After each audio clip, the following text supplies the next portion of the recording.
Narraciones Inenarrables presenta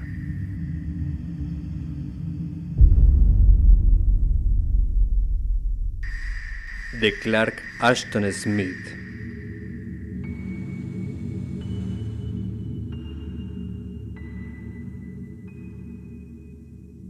Estirpe de la cripta.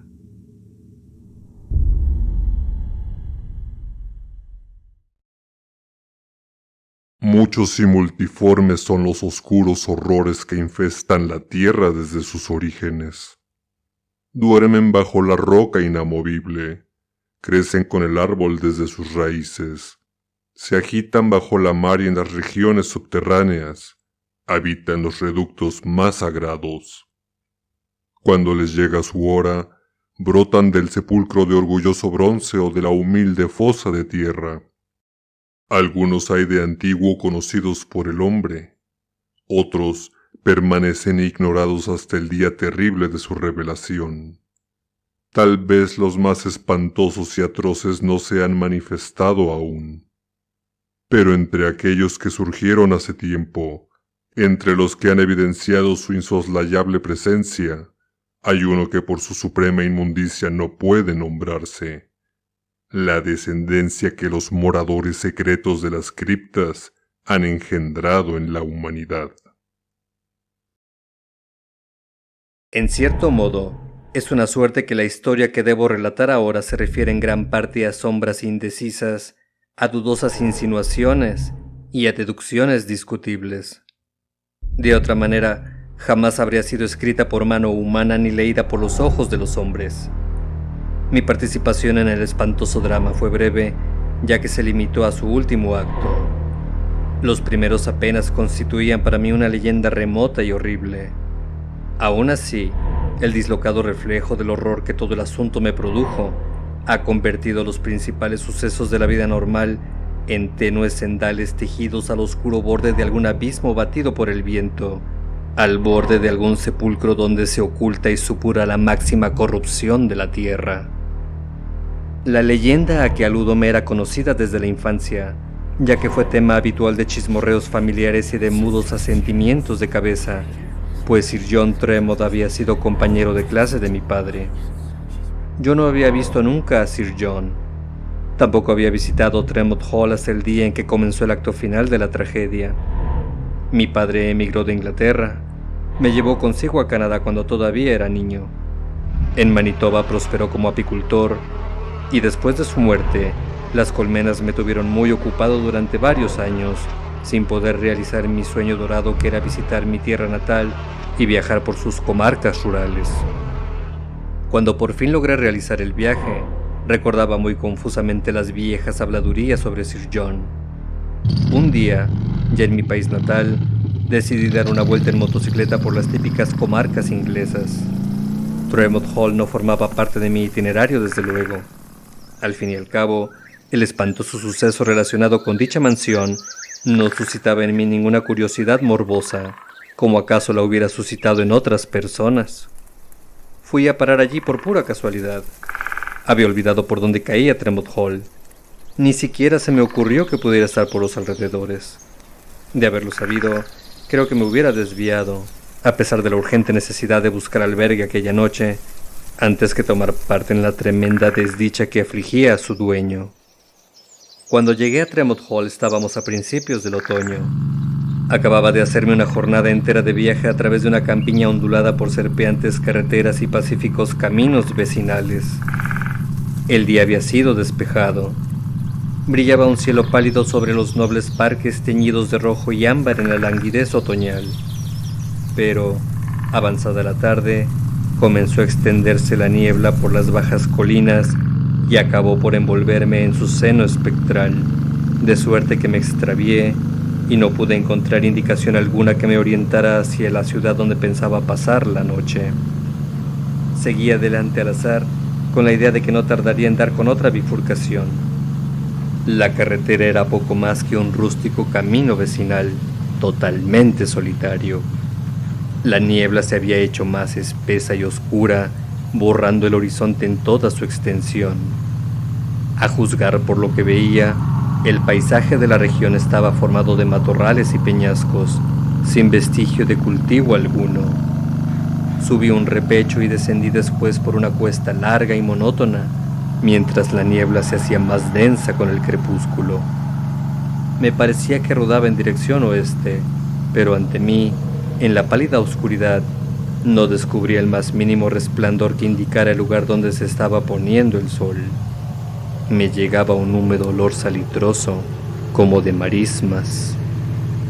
La carretera describió una curva muy cerrada y me dio la sensación de que rodaba entre hoyas y pantanos. La noche se precipitó con rapidez casi anormal, como si tuviera prisa por atraparme, y comencé a sentir una especie de confusa inquietud, como si me hubiera extraviado por unos parajes extraños y no en un apacible rincón de la vieja Inglaterra. La niebla y el atardecer parecían disimular un paisaje silencioso y lívido, lleno de misterio, inquietante, estremecedor. Luego, a mi izquierda y un poco por delante de mí, vi un resplandor que me hizo pensar en un ojo fúnebre y empañado. Brillaba entre masas indistintas y borrosas, como entre árboles de un bosque fantasmal. Una de las sombras más cercanas, al ir aproximándome, se resolvió en un pequeño edificio que parecía guardar la entrada de alguna finca. Estaba oscuro y silencioso. Me detuve a escudriñar y vi una verja de hierro y un seto de tejo sin recortar. Toda la finca tenía aspecto de abandono. Volví a sentir en la médula el frío estremecimiento del miedo que me acechaba desde que me internara en aquella región de brumas y marismas. Pero la luz era testimonio de proximidad humana en tan solitarios parajes. Podría encontrar albergue por una noche o, cuando menos, pediría que me indicaran la dirección del pueblo o posada más próximos. Para sorpresa mía, la verja no estaba cerrada. Empujé y se abrió con un ruido chirriante y herrumbroso. Daba la sensación de que hacía mucho que no la habían abierto. Empujé la moto adentro y continué por la alameda invadida de hierba hacia la luz. No tardó en recortarse la vaga silueta de un edificio solariego entre árboles y arbustos cuyas formas artificiales, como el desgarrado seto de tejo, obedecían más a una selvática extravagancia que a la pericia de un jardinero. La niebla se había convertido en fría llovizna. Casi a tientas en la negrura, hallé una puerta a cierta distancia de la ventana que dejaba escapar la solitaria luz. Llamé por 3 veces y, como respuesta, oí finalmente un apagado ruido de pasos arrastrados y lentos. Se abrió la puerta poco a poco y apareció ante mí un anciano con una vela encendida en la mano. Le temblaban los dedos por parálisis o por vejez. Tras él, en las tinieblas del recibimiento, fluctuaban las sombras deformadas y acariciaban sus rasgos arrugados como un aleteo de murciélagos. «¿Qué deseas, señor?», preguntó. La voz, aunque temblona y vacilante, distaba mucho de ser ruda. Tampoco dio muestras de recelo y frialdad, como empezaba yo a temer. No obstante, percibí una especie de vacilación, y cuando le conté las circunstancias que me habían llevado a llamar a su puerta, me escudriñó con una impertinencia que no me pareció acorde con su extrema vejez. «Sabía que sería usted extranjero en estos contornos», comentó cuando hube terminado. «Sin embargo, ¿podría saber su nombre, señor?». «Me llamo Henry Chaldane». «¿No será usted hijo del señor Arthur Chaldane?». Algo desconcertado, dije que sí. «Se parece usted a su padre, señor. El señor Chaldane y Sir John Tremont fueron buenos amigos antes de que su padre se marchara al Canadá. ¿Quiere pasar, por favor? Esto es Tremont Hall. Sir John no tiene costumbre de recibir invitados desde hace mucho tiempo, pero le diré que está usted aquí y puede que quiera saludarle». Asustado y no muy agradablemente sorprendido por el descubrimiento del lugar donde me encontraba, seguí al anciano hasta un despacho atestado de libros, cuyo mobiliario evidenciaba lujo y abandono. Encendió una antigua lámpara de aceite, de pantalla pintada y polvorienta, y me dejó solo entre aquellos muebles y libros más polvorientos aún. Sentía una turbación extraña, una sensación de entrometimiento mientras aguardaba bajo la desfallecida amarillez de la lámpara. Me volvían a la memoria los detalles espantosos, casi olvidados, del relato que había oído a mi padre en mi infancia. Lady Agatha Tremont, la esposa de Sir John, había sido víctima de ataques catalépticos. El tercer ataque pareció causar su muerte, ya que no revivió después del intervalo acostumbrado. El cuerpo de Lady Agatha fue llevado al panteón de la familia, que se hallaba situado en la parte posterior de la mansión y era casi fabuloso por sus dimensiones y antigüedad. Al día siguiente del entierro, Sir John, angustiado por una duda extraña y persistente sobre el dictamen final del médico, había visitado nuevamente el panteón. Al entrar, oyó un alarido espeluznante y encontró a Lady Agatha incorporada en su ataúd. La tapa, que había sido afirmada con clavos, estaba en el suelo. Parecía imposible que hubiera sido arrancada por los esfuerzos de una frágil mujer. Sin embargo, no cabía otra explicación, y la misma Lady Agatha contribuyó bien poco al esclarecimiento de las circunstancias de su extraña resurrección. Medio trastornada y casi delirante, en un estado de inenarrable horror fácil de comprender, refirió en forma incoherente lo que había sucedido.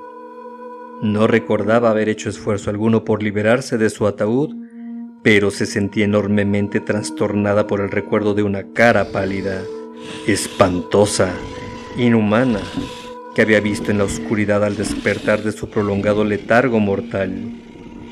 Fue la visión de ese rostro, inclinado sobre ella en el ataúd ya abierto, lo que le hizo dar un grito enloquecedor. Aquel ser había desaparecido antes de que se acercara Sir John, huyendo velozmente hacia el interior del panteón. Apenas pudo hacerse una vaga idea de su aspecto general. Creía, sin embargo, que tenía un rostro blanco, ancho, y que echó a correr como un animal, a cuatro patas, aunque sus miembros parecían humanos. Como es natural, su relato fue considerado como sueño o producto del delirio provocado por el trauma de su espantosa vivencia, que había borrado toda huella del verdadero motivo de su terror. Pero el recuerdo de la horrible cara y del aspecto general del repulsivo visitante llegó a convertirse en perpetua causa de obsesión, y sus frecuentes delirios ponían de manifiesto el terror morboso que la dominaba. Nunca se recobró de su ansiedad. Siguió viviendo en un deplorable estado físico y mental y falleció 9 meses más tarde, después de dar a luz a su único hijo. La muerte fue misericordiosa con ella, porque el niño, al parecer, era uno de esos monstruos espantosos que a veces aparecen en la estirpe humana. No se conocía la naturaleza exacta de su anormalidad, aunque corrían rumores temerosos y contradictorios, probablemente suscitados por el médico, las enfermeras y la servidumbre que lo habían visto. Algunos criados, después de haber visto al pequeño monstruo, abandonaron Tremont Hall y se negaron a volver. Después de la muerte de Lady Agatha, Sir John se retiró de la vida social y poco a poco dejó de hablarse de él y de la desgracia que significaba tener un hijo como el suyo. No obstante, la gente decía que lo tenía encerrado bajo llave en un cuarto de ventanas enrejadas en el que nadie podía entrar más que el propio Sir John. Esta tragedia había destrozado su vida, convirtiéndole en un recluso. Vivía solo, con 1 o 2 criados fieles, y no hacía nada por evitar la decadencia y el abandono de su propiedad. Sin duda, pensaba yo, el anciano que me había recibido era uno de los criados que se quedaron junto a él. Aún estaba reflexionando sobre la terrible leyenda, esforzándome por recordar algunos detalles casi olvidados, cuando oí un ruido de pasos. A juzgar por su lentitud, me imaginé que era el criado que regresaba, pero me había equivocado. La persona que entró era nada menos que el propio Sir John Tremont. Su alta figura, ligeramente encorvada, el rostro arrugado como por efecto de algún corrosivo, todo en él revelaba una dignidad que parecía triunfar sobre la doble catástrofe de la enfermedad y la amargura de la muerte. No sé por qué, aunque podía haber calculado su verdadera edad, Había esperado encontrarme con un anciano, pero no. En realidad Sir John era un hombre en plena madurez. No obstante, su palidez cadavérica y su paso vacilante eran los de una persona afectada por alguna enfermedad fatal. Al dirigirse a mí, se mostró impecablemente cortés, incluso afable, pero su voz era la de alguien para quien las relaciones y las actividades de la vida habían perdido todo su significado y trascendencia desde hacía muchísimo tiempo. Harper me ha dicho que usted es hijo de mi viejo camarada Arthur Chaldane, dijo. Sea usted bienvenido a este pobre refugio, que es lo único que puedo ofrecer. Hace muchos años que no he recibido invitados y me temo que va a encontrar la mesa un tanto lúgubre. Por otra parte, tal vez me tome usted por un mal anfitrión. De todos modos, debe quedarse usted al menos por esta noche. Harper ha ido a prepararnos la cena. Es usted muy amable, contesté. Sin embargo, no quisiera haber venido a molestarle. Sí. De ningún modo, exclamó con firmeza. Debe usted quedarse aquí. La posada más próxima está a varias millas y la niebla se está convirtiendo en una lluvia pertinaz. Verdaderamente me alegro de tenerle conmigo. Quiero que me cuente algo sobre su padre y sobre usted mientras cenamos. Entre tanto, trataré de buscarle una habitación si me hace el favor de venir conmigo. Me condujo al piso alto de aquella mansión, a través de un corredor con vigas y entrepaños de roble antiguo. Cruzamos por delante de varias puertas cerradas. Una de ellas estaba reforzada con barrotes de hierro pesados y siniestros como los de una mazmorra. Inevitablemente, imaginé que era esta la cámara donde había sido confinada la monstruosa criatura. Me preguntaba también si, después de un lapso que debía oscilar alrededor de los 30 años, seguiría viva. Cuán insondables, cuán repugnantes debieron ser sus desviaciones con respecto al tipo humano medio para que fuera necesario retirarlo inmediatamente de la vista de los demás. Y, en virtud de qué características de su desarrollo ulterior, había hecho falta poner barrotes en una puerta de roble que, por sí misma, era bastante recia para resistir las embestidas de un hombre o de un animal cualquiera. Sin dirigir una sola mirada a la puerta, mi anfitrión siguió adelante, portando una bujía que apenas temblaba entre sus débiles dedos.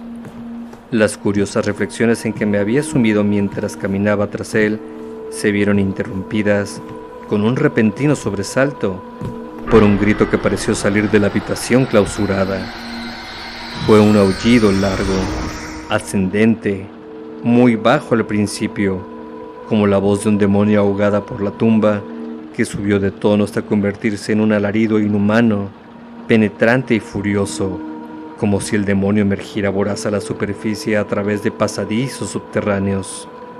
No era voz de persona ni de bestia, sino algo enteramente preternatural, demoníaco, macabro. Me estremecí, electrizado por un miedo insoportable que me duraba aún cuando el aullido, después de llegar a su grado más elevado, hubo bajado de nuevo hasta perderse en un silencio sepulcral. Sir John aparentó no hacer caso del espantoso alarido y continuó caminando con su paso vacilante. Llegó al final del corredor y se detuvo ante la segunda habitación a partir de la puerta reforzada. Usted ocupará esta habitación, dijo. Es la siguiente a la mía. No se volvió a mirarme mientras hablaba. Su voz era forzada, impersonal, reprimida.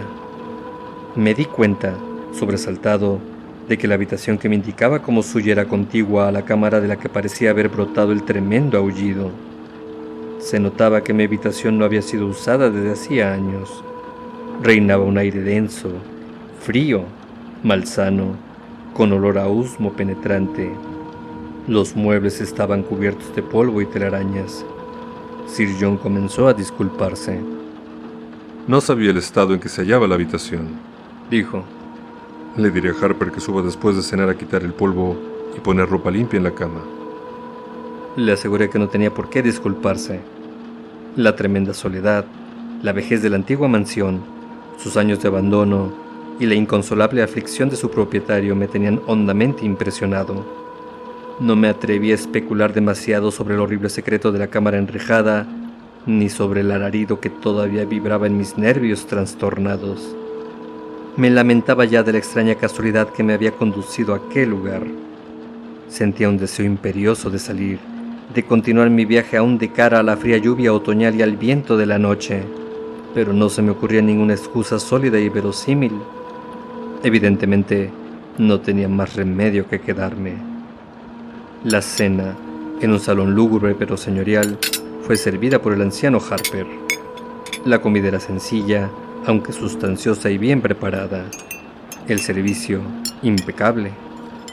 Comencé a sospechar que Harper sería el único criado, una mezcla de ayuda de cámara, mayordomo, lacayo y cocinero. A pesar del hambre que tenía y de las molestias que mi anfitrión se tomaba para que yo me sintiera a gusto, la comida resultó una ceremonia solemne y casi fúnebre. No se me iba de la cabeza la historia que había contado mi padre, y menos aún podía apartar de mi imaginación la puerta enrejada y el impresionante aullido. Fuera como fuese, el monstruo vivía aún, y yo sentía una complicada mezcla de admiración, piedad y horror al mirar el flaco rostro de Sir John Tremont y pensar en el infierno de vida a que se había condenado, pese a la aparente fortaleza con que soportaba sus duras pruebas. Tras los postres fue servida una botella de excelente jerez que alargó 1 hora o más la sobremesa. Sir John habló durante un rato sobre mi padre, no se había enterado de su muerte, y se interesó por mis asuntos con el tacto y la cortesía de un hombre de mundo. Habló muy poco de sí mismo, y no hizo la más remota alusión a su trágica historia. Como a mí la bebida casi no me gusta y no vaciaba el vaso con demasiada frecuencia, la mayor parte de la botella la consumió mi anfitrión. Hacia el final de la velada, manifestó cierta extraña disposición a las confidencias. Primero me habló de su falta de salud, bien visible por su aspecto.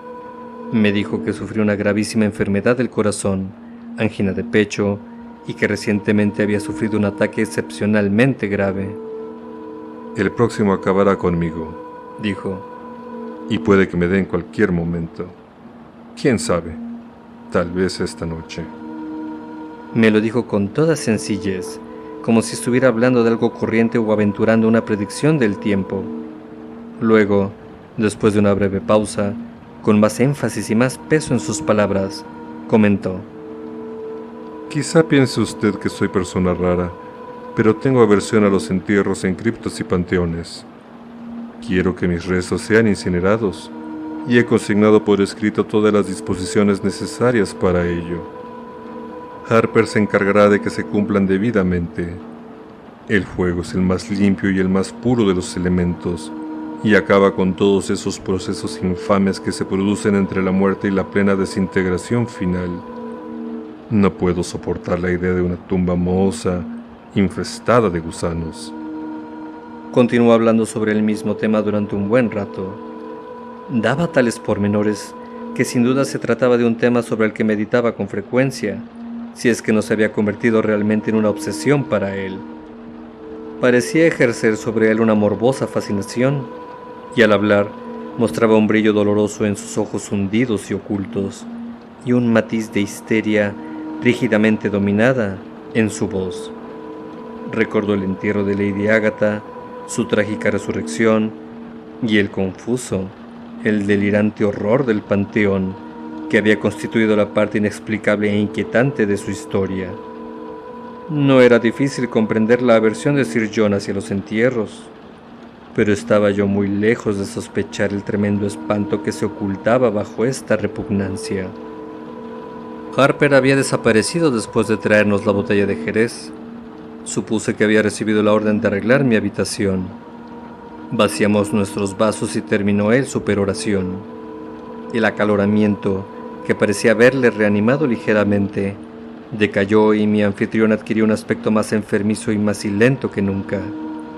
Alegando que me sentía muy cansado, le manifesté mi deseo de retirarme, y él, con su cortesía inalterable, insistió en acompañarme hasta mi habitación para asegurarse de que todo estaba en orden antes de irse a acostar.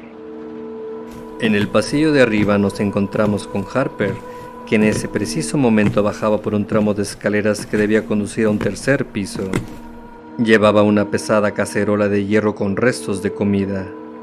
Noté un olor acre bastante fuerte, casi de putrefacción, cuando pasó por mi lado.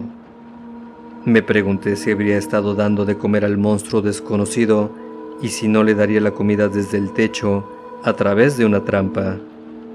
La suposición era bastante verosímil, pero el olor de las sobras, por una lejana y un tanto rebuscada asociación de ideas, había comenzado a suscitar en mí otras conjeturas que iban más allá de lo verdaderamente razonable.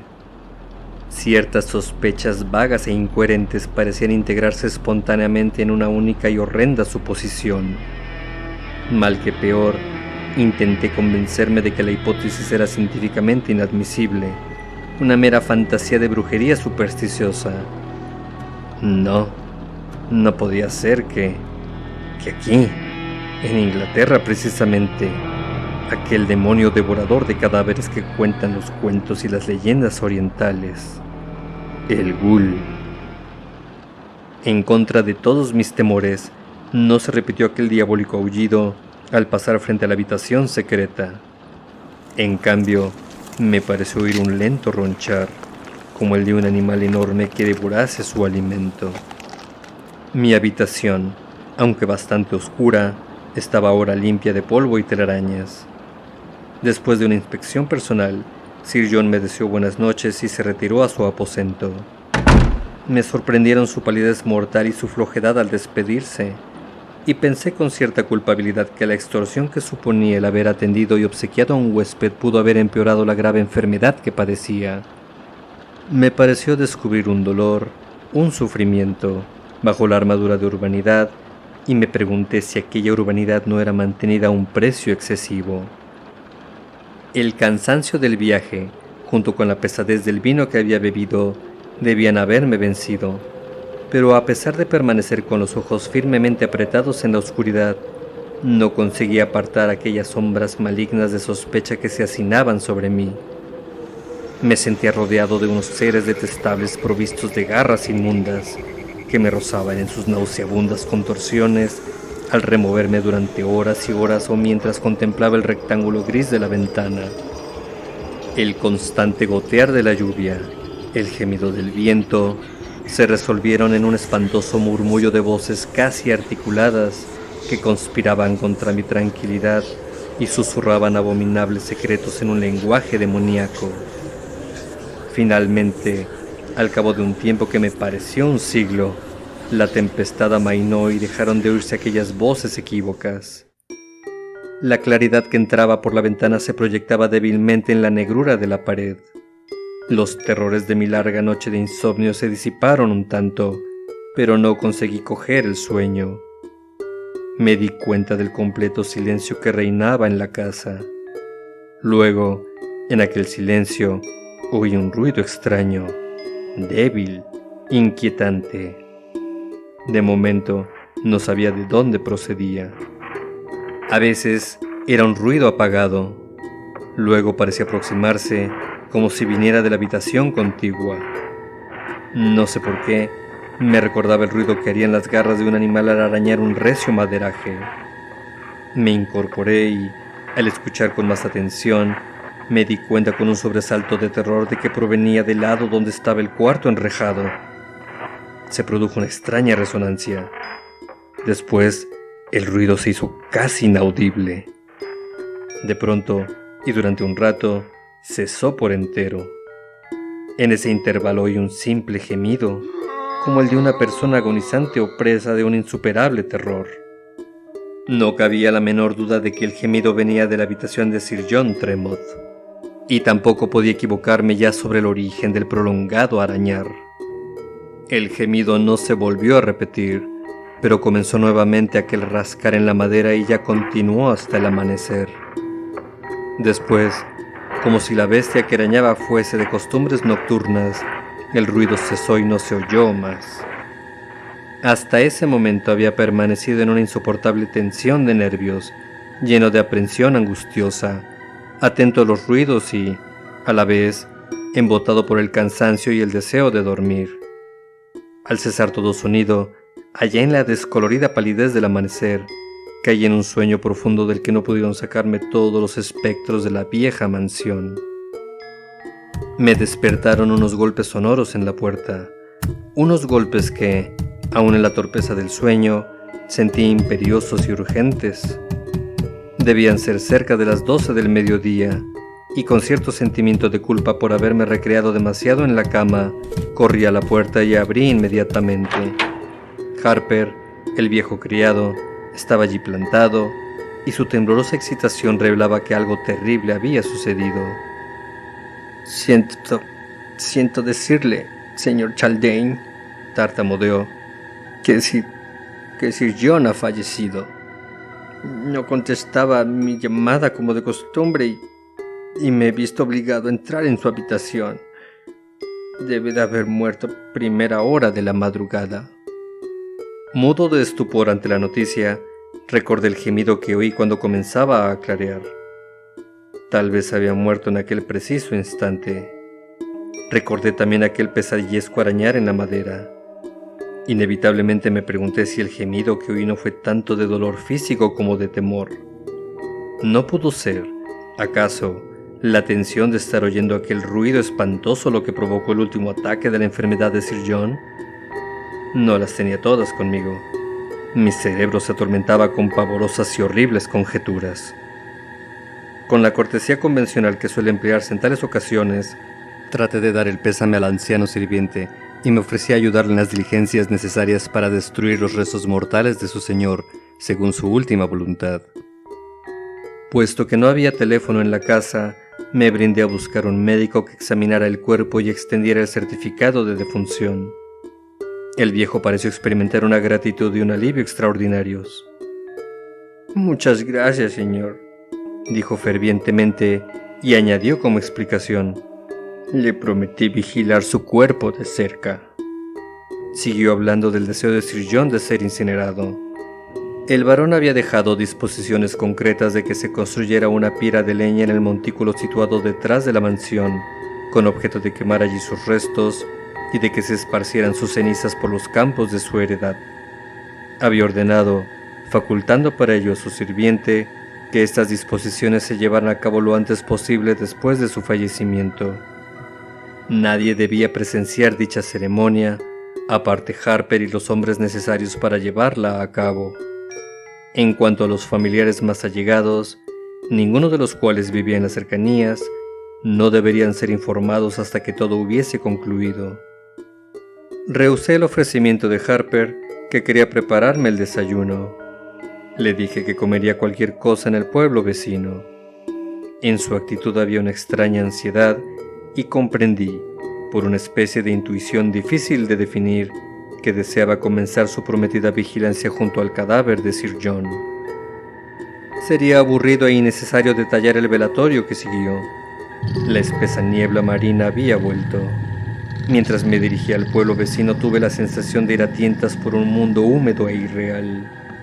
Conseguí localizar un médico y contratar varios hombres para montar la pira y transportar el cadáver. En todas partes fui recibido con pocas muestras de entusiasmo. Nadie manifestaba deseos de comentar la muerte de Sir John, ni de hablar acerca de la negra leyenda de Tremont Hall. Harper, para mi sorpresa, había propuesto que la cremación se llevara a cabo inmediatamente. Sin embargo, no tardamos en comprobar que era imposible. Cuando concluyeron todas las formalidades y disposiciones, la niebla se había convertido en una llovizna continua, insistente, que impedía prender fuego a la pira. Nos vimos obligados a aplazar la ceremonia. Le había prometido a Harper que me quedaría hasta que todo hubiera concluido, así que tuve que pasar otra noche bajo aquel techo, albergue de secretos malditos y abominables. No tardó en oscurecer. Después de una última visita al pueblo en la que conseguí unos bocadillos para cenar Harper y yo, regresé a la solitaria mansión. Encontré a Harper en la escalera cuando subía a la cámara mortuoria. Había una gran inquietud en su semblante, como si hubiese sucedido algo que le llenara de terror. ¿No accedería usted a hacerme compañía esta noche, señor Chaldane?, preguntó. Ya sé que el velatorio que le pido que comparta conmigo va a ser espantoso, y quizás hasta peligroso, pero Sir John se lo agradecería, estoy seguro. Si tiene usted un arma sería conveniente que la llevara encima. Era imposible negarse a su petición, de modo que asentí inmediatamente. No tenía arma de ninguna clase, por lo que Harper insistió en que aceptara un revólver antiguo. Él andaba con otro que era hermano del que me ofrecía. Pero bueno, Harper, dije bruscamente, mientras nos encaminábamos por el pasillo a la habitación de Sir John. ¿De qué tiene miedo? Se quedó visiblemente turbado ante la pregunta. Parecía no tener demasiadas ganas de contestar. Luego, un momento después, se dio cuenta de que era necesario hablar con franqueza. Es la criatura de la habitación enrejada, explicó. Tiene que haberla oído, señor. La hemos custodiado Sir John y yo durante estos 28 años, siempre con el temor de que pudiera escaparse. Nunca nos ha causado problemas, ya que siempre la hemos tenido bien alimentada. Pero estas 3 últimas noches ha estado arañando la gruesa pared de roble que la separa de la habitación de Sir John, y eso jamás lo había hecho antes. Sir John decía que era porque sabía que él iba a morir y quería apoderarse de su cuerpo, porque anhelaba un alimento distinto del que nosotros le proporcionábamos. Esta es la razón por la que debemos vigilarle estrechamente esta noche, señor Chaldane. Pido a Dios que la pared aguante, pero esa bestia sigue arañando y arañando como un demonio, y no me gusta la resonancia del ruido. Parece como si hubiera gastado el tabique y estuviera a punto de romperlo. Asustado por esta afirmación de la espantosa conjetura que se me había ocurrido la noche anterior, me quedé sin contestar. Cualquier comentario habría resultado banal. Tras esta abierta declaración de Harper, la anormalidad de aquella criatura tomaba un carácter más sombrío y desquiciado, más poderoso y amenazador. De buena gana habría renunciado al velatorio, pero me era imposible, naturalmente. Al cruzar por delante de la puerta enrejada pude oír que su ocupante rascaba con furia, de una manera diabólica, ruidosa, frenética. Inmediatamente comprendí el tremendo miedo que había impulsado a la anciana a solicitar mi compañía. El ruido era indeciblemente alarmante y turbador. Era de una insistencia inquebrantable. Delataba un deseo irreprimible, una brutal voracidad. Al entrar en la habitación del difunto, el ruido se hizo más claro y adquirió una resonancia espantosa y desesperada. Durante el transcurso del día me había abstenido de visitar esta habitación. No tengo esa morbosa curiosidad que sienten muchos por contemplar los efectos de la muerte, de modo que esta era la segunda y última vez que veía a mi anfitrión. Completamente vestido y preparado para la pira, yacía en la fría blancura del lecho, cuyas cortinas de raso habían sido retiradas a los lados. La pieza estaba iluminada por altos cirios, alineados en los brazos de un antiguo candelabro que descansaba sobre una mesita. Los cirios derramaban una luz vacilante por la estancia plagada de sombras mortuorias. Un poco en contra de mi voluntad miré los rasgos del muerto y aparté los ojos rápidamente. Esperaba ver una blancura y una rigidez marmórea, pero no esa expresión de terror infinito, de ese mismo terror que sin duda debió ir minando su corazón a lo largo de los años y que, con un autodominio casi sobrehumano, consiguió ocultar en vida de las miradas indiscretas. Daba la sensación de que no estaba muerto, de que aún escuchaba, atento y angustiado, los ruidos pavorosos que muy bien pudieron haber sido causa del desenlace fatal de su enfermedad. Había varias sillas que, como el lecho, parecían del siglo XVII. Harper y yo nos sentamos junto a la mesita, entre el lecho mortuorio y la pared revestida de oscura madera, y comenzamos así nuestro velatorio. Estando sentados allí, me dio por representarme el aspecto de aquella monstruosidad sin nombre. Por los rincones de mi cerebro se sucedieron, fugaces y caóticas, imágenes amorfas, pesadillescas, de los horrores del sepulcro. Sentí una tremenda curiosidad, cosa extraña en mi natural forma de ser, que me impulsaba a hacer preguntas a Harper. Pero por otra parte, me lo impedía una más poderosa inhibición. A su vez, el anciano tampoco tenía deseos de hacer ninguna clase de comentario, limitándose a vigilar la pared con ojos alarmados y fijos. Sería imposible referir la tensión violenta, la expectación sombría y macabra de las horas que siguieron. El maderaje debía ser de gran dureza y espesor, y sin duda podía desafiar todas las acometidas de aquella criatura armada tan solo de garras y dientes. No obstante, a pesar de argumentos tan reconfortantes, me pareció que de un momento a otro vería derrumbarse el zócalo encima de mí. El ruido de las uñas poderosas proseguía eternamente. Mi enfebrecida imaginación lo percibía más fuerte y más cercano cada vez. A intervalos me pareció oír un quejido apagado, anhelante, como el de un animal hambriento acercándose a la boca de su madriguera. Ninguno de los dos hablamos de lo que debíamos de hacer, caso de que el monstruo consiguiera su propósito. Había, empero, un tácito acuerdo entre nosotros.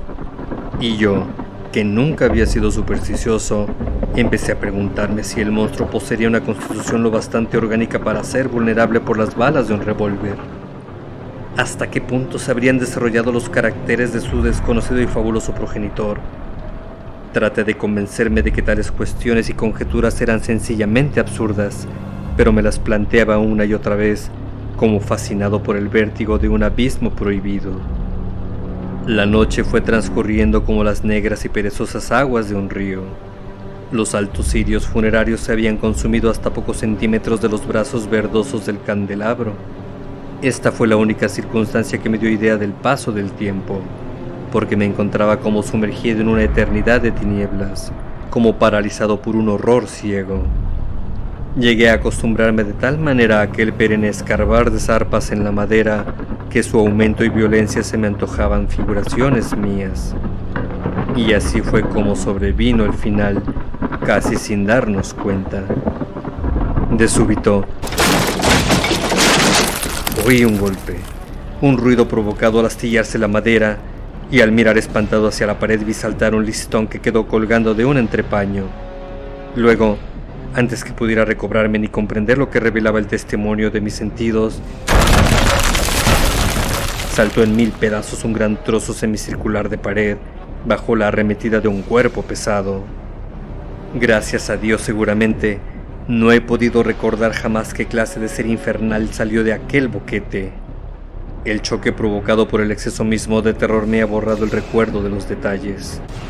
No obstante, me quedó la vaga impresión de un cuerpo enorme, blancuzco, lampiño, que caminaba a 4 patas. Recuerdo también grandes colmillos en un rostro semihumano y enormes uñas de hiena. Un olor pútrido procedió a su aparición, como la vaharada del cubil de un devorador de carroñas. Y luego, de un salto prodigioso, la criatura aquella cayó sobre nosotros. Oí los repetidos disparos del revólver de Harper, cortantes, vengativos, en la habitación cerrada. El mío solo produjo un chasquido metálico y rumbroso. Tal vez era demasiado viejo el cartucho. Sea como fuere, el arma falló. Antes de que pudiera apretar el gatillo otra vez, me sentí arrojado al suelo con terrible violencia, golpeándome la cabeza contra el pesado pie de la mesita.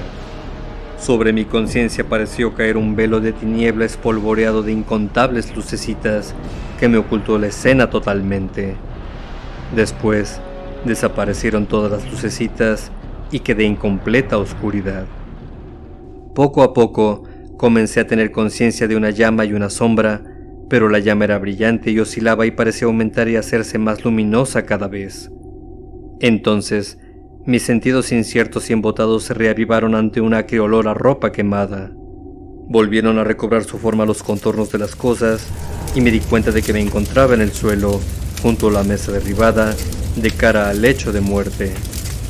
Las velas habían ido a parar al suelo. Una de ellas había prendido fuego a la alfombra que tenía cerca. Otra, algo más allá, había incendiado las colgaduras de la cama, y las llamas habían corrido rápidamente hacia el enorme dosel. Aún no me había movido yo del suelo cuando cayeron sobre la cama algunos jirones de paño incendiado y el cuerpo de Sir John quedó rodeado por un círculo de fuego incipiente. Con mucho trabajo conseguí ponerme en pie, aturdido aún por el golpe recibido en la caída. La habitación estaba desierta, aparte el viejo criado que yacía en el umbral y se quejaba débilmente. La puerta estaba abierta, como si alguien o algo se hubiera marchado mientras estaba yo sin conocimiento. Me volví otra vez hacia la cama con la instintiva intención de apagar el fuego. Las llamas se extendían rápidamente, se elevaban cada vez más, pero no tan deprisa que me ocultaran las manos y las facciones, si es que se podían llamar así, de lo que había sido Sir John Tremont. No haré ninguna referencia explícita a este último horror. Me gustaría igualmente no acordarme de aquello. El monstruo había huido asustado por el fuego, pero demasiado tarde. Pero más me queda que añadir. Tambaleándome, con Harper en brazos, eché una mirada hacia atrás.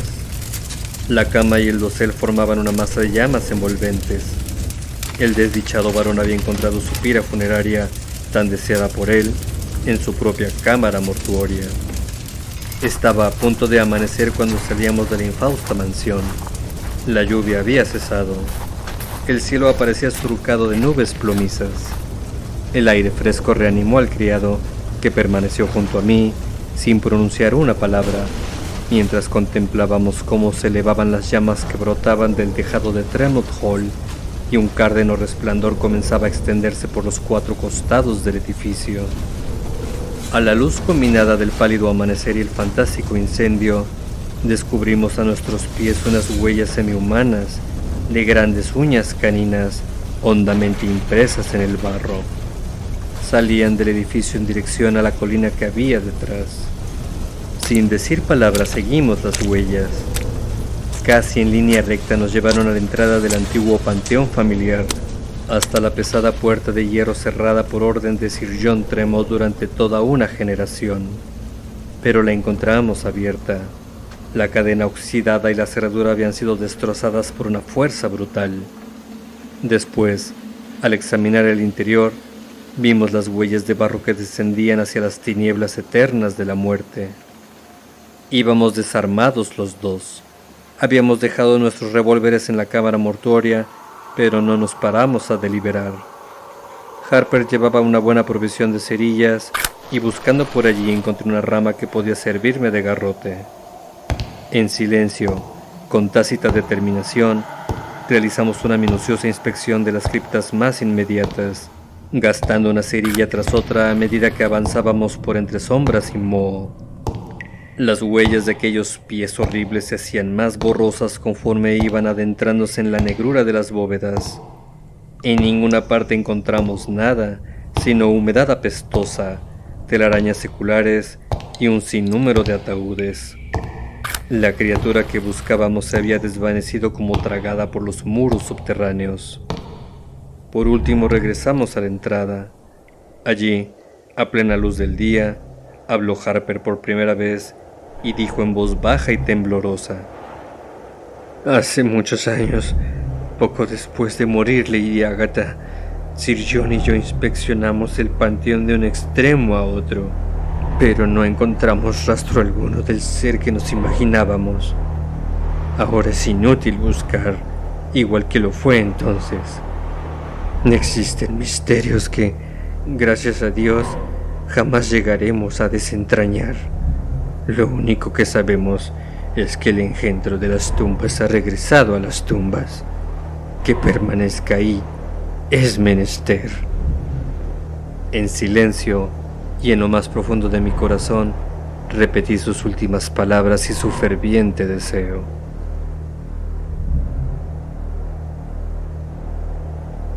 Estirpe de la cripta.